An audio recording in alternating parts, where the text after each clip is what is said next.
On nous dit que c'est la vérité qui nous libérera. C'est la recherche de la vérité qui peut nous libérer de nos illusions, de nos passions. Et on nous dit aussi que nous devons la chercher. Et à vrai dire que notre vie est une recherche de sens, de compréhension, d'une vérité essentielle, fondamentale, à notre manière. Bien sûr qu'il y a plein de formes, il y a plein d'aspects. Mais en même temps, on voit bien aussi qu'au fur et à mesure, les pseudo-vérités, ce qui nous paraissait intangible, extraordinaire, ferme et définitif, eh bien, le temps, les épreuves du temps, la vie, les remettent en question. Tout simplement parce que on dit que la vérité, c'est Dieu, que la source de vérité, c'est le divin lui-même. Et qu'au fur et à mesure, on s'approche, on s'éloigne, on se rapproche, on change de regard, on change de place, on change de conception. Mais tout ça, c'est pour se laisser imprégner au fur et à mesure de cette vérité, des vérités spirituelles, des enseignements, par l'étude des enseignements, par le travail de méditation sur les enseignements, des enseignements, par l'ouverture de cœur qui nous fait de nouveau prier, rendre grâce, et puis qui fait que notre service au monde devient un don, devient un prendre soin.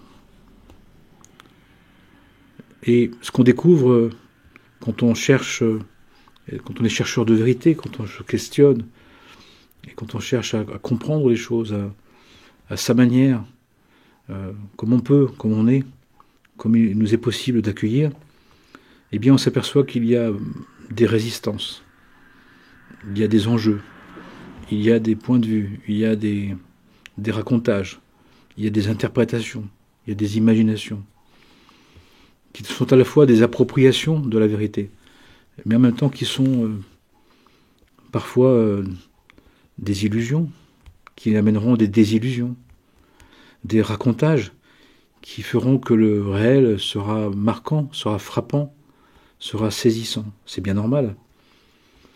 Et en même temps, c'est par approche successive, c'est par reconduction du questionnement, c'est par un approfondissement des textes qu'au fur et à mesure, les textes s'ouvrent, la parole s'ouvre.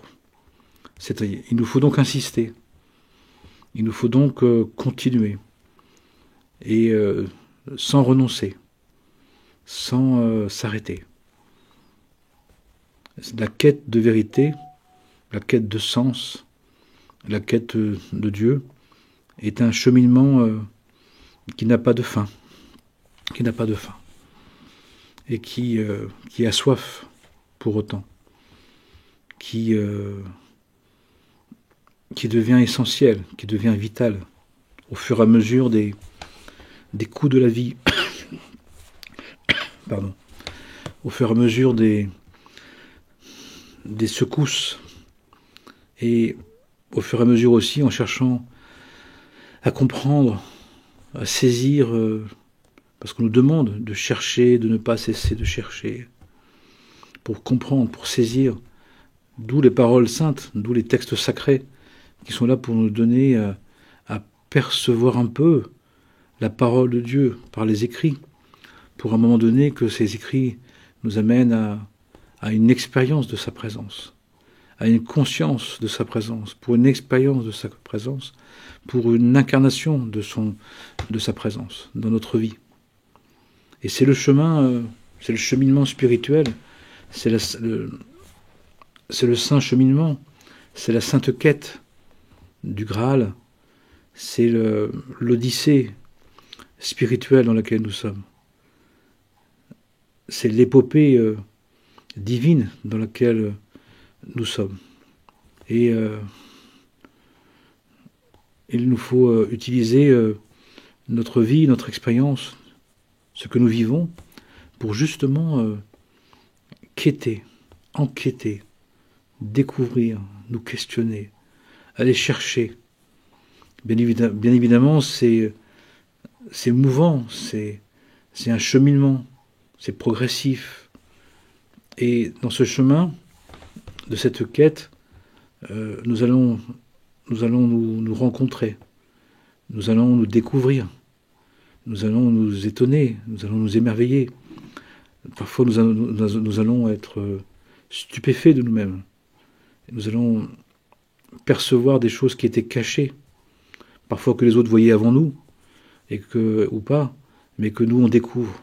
Et parfois on découvre une profondeur en nous, une inquiétude en nous, une difficulté en nous, une tension en nous, mais aussi des qualités, des possibilités, des dons qui sont en attente et qui attendent notre autorisation, qui attendent notre adhésion libre, notre vouloir, notre décision d'agir en Dieu, par Dieu, avec Dieu, comme un être divin. Quelle que soit notre conception spirituelle, tous les grands êtres spirituels mangent à la table du Seigneur, à la table du divin, communient, sont dans une alliance, dans une communion des saints, bien évidemment. Il n'y a que des personnes du monde qui ont des conceptions séparées, duelles, opposées, qui peuvent penser qu'il y a un seul chemin sur la voie et qu'il n'y a qu'un seul qui est bon. Mais celui qui a trouvé l'origine de sa croyance, qui a trouvé l'origine du sens, le véritable sens en son essence, comprend que le divin est universel. Et c'est pour cela qu'il est aussi différent, aussi multiple, pour laisser à chacun, selon son être, d'adhérer à une manière de concevoir la vérité, à une forme de la véritable nature de l'être. Et ça, c'est quand même extraordinaire. Ce qui fait aussi que plus on va dans cette quête, moins on peut définir de manière catégorique le divin, mais qu'on peut l'accepter comme dans sa dimension d'éternité, dans sa dimension d'universalité. Et plus on quête, plus on voit ces différences, ces différentes manières, ces manières que chacun a, une manière que chacun a de vivre les vérités spirituelles, qui sont les mêmes. On parle des mêmes choses, mais sous des formes différentes, sous des images différentes, sous des couleurs différentes, sous des bannières différentes. Mais c'est exactement la même chose. Ce qui fait aussi que, finalement, chacun et chacune, en souhaitant une quête de vérité qu'on nous demande d'avoir, eh bien, va se diviniser, et en se divinisant, elle va s'uniciser, elle va devenir un être unique, un être particulier, qui doit trouver sa propre définition, sa propre expression, sa propre incarnation des vérités spirituelles, qui sont contenues dans les textes sacrés, et qui sont formulées de différentes manières, tout simplement parce que on nous dit qu'il y a différents types d'âmes, il y a différents formats d'âmes, il y a différentes conceptions. Donc il s'agit de trouver la nôtre, ou de faire la nôtre. De toute façon, au fur et à mesure, ce qui nous paraît vrai va se confronter au réel, va être vérifié par le réel. Et là, ce qu'on nous dit, c'est que le chercheur de vérité, la chercheuse de vérité, doit accepter de se re-questionner, que la remise en cause soit une remise en question, pour ne pas se fixer. Mais à ce moment-là, le danger, c'est finalement d'avoir notre personnalité, notre ego, qui finalement veut conserver une certaine idée des choses par intérêt, par avantage, par des besoins de pouvoir, de reconnaissance, d'égocentrisme, d'égoïté. Et ça fait partie du jeu, de mettre à jour cette part en nous qui veut se servir du divin comme il se sert de tout, à son avantage, à son intérêt, à son importance qu'il se donne. Et au fur et à mesure, même si on le fait, même si on peut le faire, eh bien, à un moment donné, ça ne tiendra pas, ça ne tiendra plus. Et là, de nouveau, il nous faut nous remettre à l'ouvrage, nous remettre en route, nous relever et continuer le chemin. Il n'y a pas de défaite dans la quête de la vérité, sauf si on veut s'en servir pour avoir raison contre les autres, contre Dieu, contre la vie, qu'on veut du pouvoir. Et la quête de vérité, elle vient mettre à jour ce qui en nous veut du pouvoir, des avoirs, des savoirs, pour dominer les autres, se dominer soi-même et dominer les autres. Mais dans un rapport de force, dans un rapport de soumission, ce qui est interdit, ce qui n'est pas acceptable. C'est comme tu ne prononceras pas en vain mon nom. Tu n'utiliseras pas mon nom pour te servir au passage.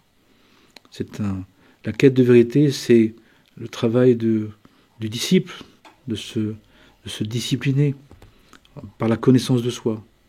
La discipline, c'est se connaître vraiment, connaître ce que l'on joue, comment on le joue, pourquoi on le joue. Et puis de connaître Dieu, de connaître les enseignements. Et de les connaître, la limite, c'est notre investissement.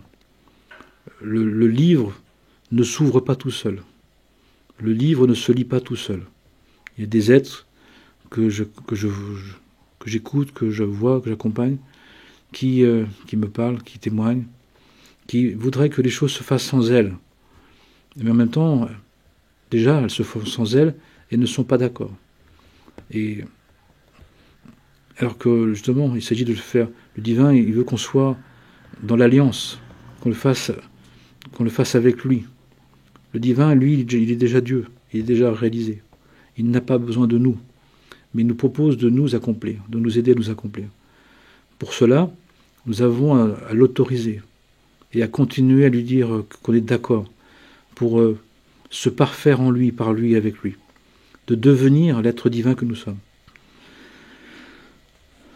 Ça veut dire que c'est éprouvant, ça veut dire que c'est un travail quotidien. Donne-nous aujourd'hui notre pain de ce jour. C'est une consécration, c'est un engagement, encore une fois, par adhésion libre. On peut présenter aux personnes, on peut aider les personnes, mais l'adhésion libre, on ne peut pas la faire à la place de l'autre, et on n'a pas le droit de le faire à la place de l'autre.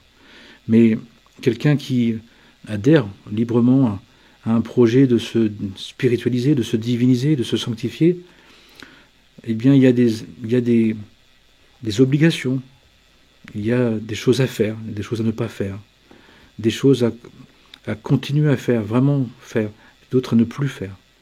C'est pour tout pareil. C'est donc un apprentissage. Et là, il y a des êtres, je vois que des personnes qui ne veulent pas apprendre. Ils veulent que ça se fasse sans apprentissage, sans effort, sans investissement. Ce n'est pas possible. Ce n'est pas possible. Les lois divines ne sont pas faites comme ça. Il n'y a pas une version où les choses se font sans nous. Même de ne rien faire, d'accepter de ne rien faire, c'est déjà de faire quelque chose. De laisser le divin nous cultiver, nous grandir, nous insuffler la vie, ce non-agir est déjà un travail sur soi. Parce que si on le fait vraiment, c'est pas simple, c'est pas facile, c'est éprouvant, c'est une décision. Parce qu'il y a des parts en nous qui ne sont pas d'accord pour laisser être comme un arbre qui, planté en Dieu, maintenant, se laisse pousser par Dieu. C'est une option, c'est une possibilité. Mais c'est pas son c'est pas sans épreuve, c'est pas sans confrontation, c'est pas sans être inconforté. Il n'y a pas une voie qui est confortable. Le travail de prise de conscience, d'acquisition, d'incarnation, de révélation, c'est un travail, ça demande un effort. Dans la Genèse, il est dit, tu enfanteras dans la douleur. Il y a un enfantement, l'enfantement de soi-même est douloureux, pas forcément souffrant. La souffrance, c'est comment je vis la douleur. Mais la semence en terre, elle souffre, elle a la douleur de la germination. C'est éprouvant.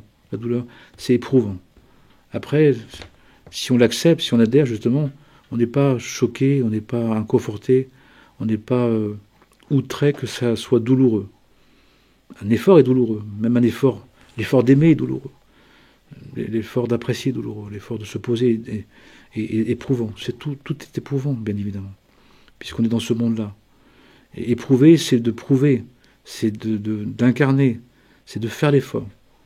Donc il y a un travail de volonté, un travail volontaire à faire. Ça marche comme ça pour tout. On peut avoir des projets, des idées, des conceptions, des envies, mais il y a un effort à faire. C'est comme dire à Dieu qu'on est d'accord pour acquérir, pour devenir. Et ça passe par ce travail volontaire qui est pour acquérir les choses. L'acquisition ne se fait pas sans effort. Et on nous dit aussi que si on ne fait pas les efforts, si on ne veut pas les faire, si on ne veut plus les faire, ça se mettra en place la prise de conscience, le travail de croissance qui est fondamental, qui est obligatoire. Nous sommes dans un travail de croissance de l'être, d'évolution. Nous sommes dans un mouvement d'évolution, qu'on le veuille ou pas. Et si on n'en fait pas la promotion, si on ne le désire pas suffisamment, si on ne veut pas, il se fait quand même par les épreuves. Et sans épreuve, il n'y a pas d'avancement. Le choix, il est là. L'effort volontaire ou l'épreuve imposée. Mais de toute manière, nous sommes dans un travail d'évolution spirituelle. Même à minima, même ignoré, même inconscient, même repoussé, même refusé. Il n'y a pas un être qui n'est pas dans un travail intérieur, dans une épreuve intérieure, dans un effort personnel. Ce n'est pas possible puisque ce sont les règles du jeu. Le divin nous a mis dans une création qui a des règles du jeu. D'étudier, c'est pour les connaître, pour les apprendre. Et en les apprenant, d'apprendre à les accepter, d'accepter de les accepter, d'accepter d'en tenir compte. Il ne suffit pas de savoir qu'il y a des règles, il ne suffit pas de les lire. Maintenant, il s'agit aussi après d'en tenir compte, de les appliquer, de les accepter. Il y a différents degrés, c'est au fur et à mesure. Il y a des personnes qui savent, mais n'en tiennent pas compte. Il y a des personnes qui savent, mais ne veulent pas en tenir compte. Des personnes qui savent et qui sont contre pour autant. Je sais, mais je ne fais pas. Je sais, mais je ne veux pas. Je sais, mais je veux faire autrement. Bien évidemment, c'est peine perdue. C'est pour ça aussi qu'on nous dit, encore une fois, que la plupart des êtres, malheureusement, viendront à la prise de conscience qu'il y a des règles du jeu de cette vie, dans une situation de conflit, de peine, de déception, de désillusion, parce que les résistances en leur être, les refus en leur être, ont été beaucoup trop forts. Et qu'à un moment donné, il y a un moment donné où la résistance ne peut plus être. On ne peut pas passer son temps et sa vie à résister. Au bout de la résistance, il y aura l'obligation de commencer à accepter. Même si on n'est pas d'accord, on devra constater. Ne serait-ce que par le temps qui passe, par le vieillissement, par la fatigue, par les limites, par le fait que nous sommes dans cette vie temporaire. Nous sommes dans cette vie des passants. Nous restons des passants. Et nous avons à passer, et même à trépasser, à passer 3 fois. Et pour éviter ça, pour éviter de subir la vérité, pour éviter de la rencontrer comme un monstre, comme une amertume, comme une aigreur, comme une épreuve, comme un conflit, eh bien, on peut faire ce travail, et nous avons à faire ce travail volontaire, conscient, par une adhésion libre, à la recherche. Nous avons à rechercher. Nous avons un devoir de recherche, un devoir de questionnement, d'aller trouver, d'aller chercher des manières de vivre les choses d'une autre manière, de comprendre ce qui se passe, ce qu'est cette vie, comment se passe cette vie. On fait des grandes études, des hautes études pour apprendre un métier. Et le plus grand des métiers qui est de se sanctifier, on voudrait que ça se fasse tout seul, sans nous, sans notre investissement, sans notre autorisation, sans notre accord, sans notre effort. C'est pas possible. Il faut le savoir. Peut-être que ça vous est évident, mais je me rends compte que finalement, ça ne l'est pas pour les personnes. Même des personnes qui recherchent le divin. Ils attendent encore le miracle. Ils attendent la bénédiction, ils attendent que ça se fasse sans eux. Ils attendent que le miracle. Le miracle, il peut exister, mais ils n'attendent que ça. Mais le miracle, c'est de nous donner du temps pour faire l'effort. Le miracle, c'est de nous aider à nous perfectionner. Le miracle, c'est d'être dans cette création pour justement revenir vers le divin, revenir dans la pleine conscience de sa présence et d'agir en conséquence et de l'accepter dans notre vie et de le suivre pour devenir l'être que nous sommes véritablement. Ce qui fait que la recherche de la vérité, c'est pour devenir de plus en plus soi-même, de plus en plus sincère, authentique, avec notre complexité, avec notre bon et mauvais penchant, avec nos contradictions, avec nos passions, mais aussi avec nos qualités, avec nos défauts, mais aussi avec nos vertus. Et tout ça pour le servir, mais en connaissance de cause, en toute foi, en toute connaissance, pour aider justement. C'est bon un être de rencontrer. La première chose qui est bonne, c'est de rencontrer un être qui est authentique, qui sait qui il est, qui sait qu'il n'est pas parfait par lui-même, qui sait qu'il a besoin de Dieu. Ça devient rare, ça devient très précieux. On rencontre des êtres qui disent « moi je peux être tout sans Dieu », ou que Dieu est tout sans moi. Mais un être qui dit j'ai besoin de Dieu pour être moi-même, et en étant moi-même, je sers les autres, je prends soin du monde. C'est rare, cette association, cette alliance, et c'est ce qu'on doit devenir. C'est ce qu'on peut devenir. C'est ce que l'on nous propose de devenir. C'est vraiment notre projet profond, notre projet sérieux, notre projet véritable. Et on peut souhaiter et je souhaite à chacun et à chacune, d'avoir envie de ce questionnement, même si c'est confrontant, même si c'est agaçant, même si c'est perturbant, mais le questionnement essentiel par la lecture des textes, par la méditation des textes, par la prière, la demande d'aide, la demande d'ouverture de cœur, d'ouverture de sens. Hein, quand on rompt le pain, c'est d'ouvrir les livres, de rompre la croûte, de regarder la mie, de goûter le pain, l'intériorité.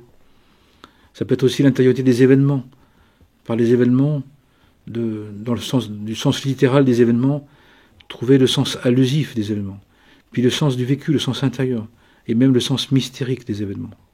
Mais dans tous les cas, nous sommes dans une quête de sens, dans une odyssée, dans un cheminement, dans un voyage sacré, et qui nous demande, qui est là pour nous questionner, qui est là pour qu'on cherche des réponses, qu'on cherche des questions et qu'on trouve des réponses. Qu'on trouve des questions et qu'on cherche des réponses.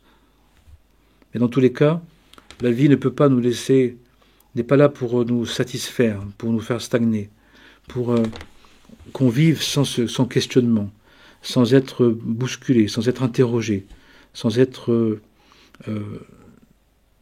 mis dans une situation de renouveler notre conscience, d'accentuer notre conscience, de croître et multiplier, de nous développer. Nous sommes dans un mouvement d'élévation, d'évolution spirituelle, qui peut passer par, comme des temps actuellement, par des temps troublés, des temps où ce qui n'est plus possible, ce qui n'est plus capable de nous faire devenir s'écroule.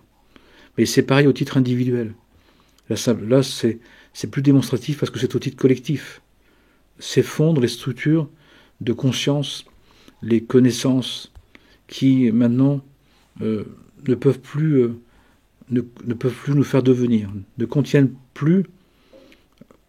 pas assez de renouveau, assez de remise en cause, de remise en question pour nous faire devenir. Et donc quelque chose qui se fige, quelque chose qui se fixe, quelque chose qui s'arrête, eh bien, il n'est plus capable de devenir. Il n'est plus capable d'amener de la vie, de vivifier, de la résurrection, de ressusciter, de nous ressusciter dans le questionnement.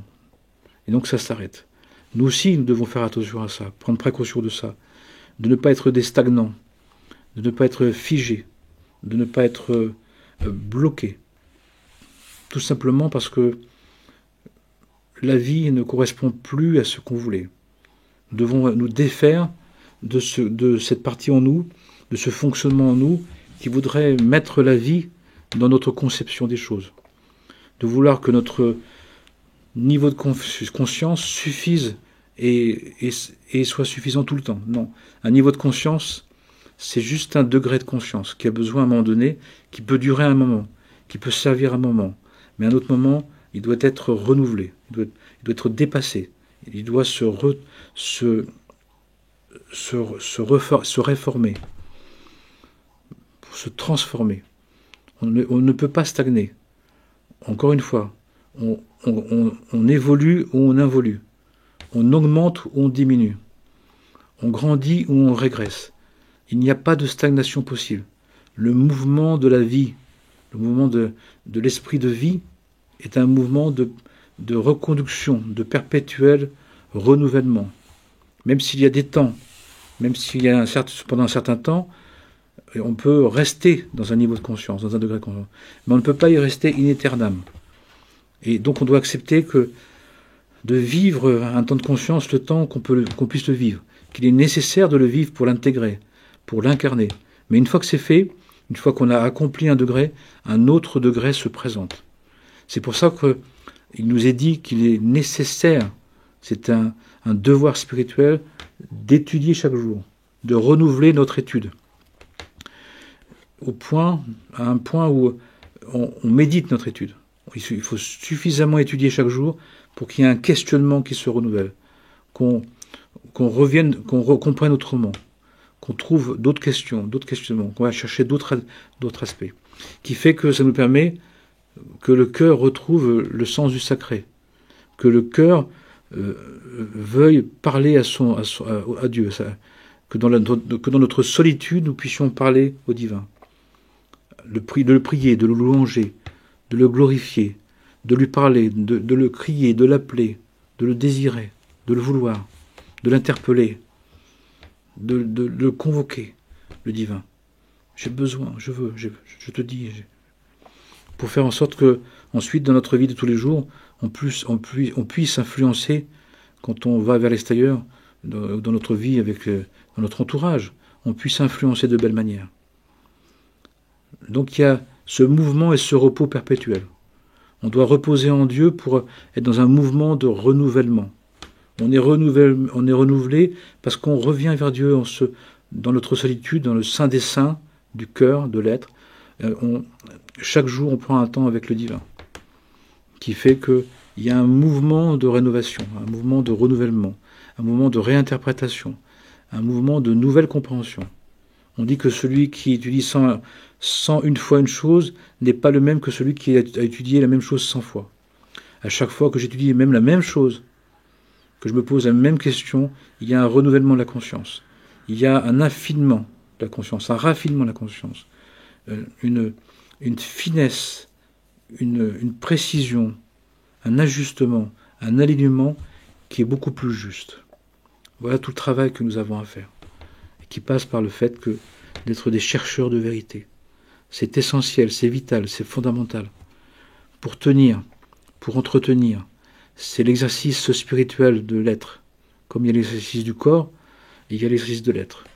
Il n'y a pas seulement la séance de sport chaque jour, la séance physique, mais il y a aussi le travail, la séance de le travail spirituel, l'entretien spirituel, l'étude, la méditation de ce qu'on a étudié pour retrouver le sens de la prière, du dialogue avec Dieu et pour mieux servir le monde, pour mieux influencer le monde de belle manière, pour le bien de tous les êtres, sans exception, et pour faire en sorte de préparer la venue messianique, le Messie de Dieu qui va nous guider, qui va nous fortifier, qui va nous révéler dans un degré non jamais encore connu, pas encore vu, les vérités spirituelles, et qui va nous enflammer les cœurs, qui va nous donner une envie d'être incroyable. Amen et Amana.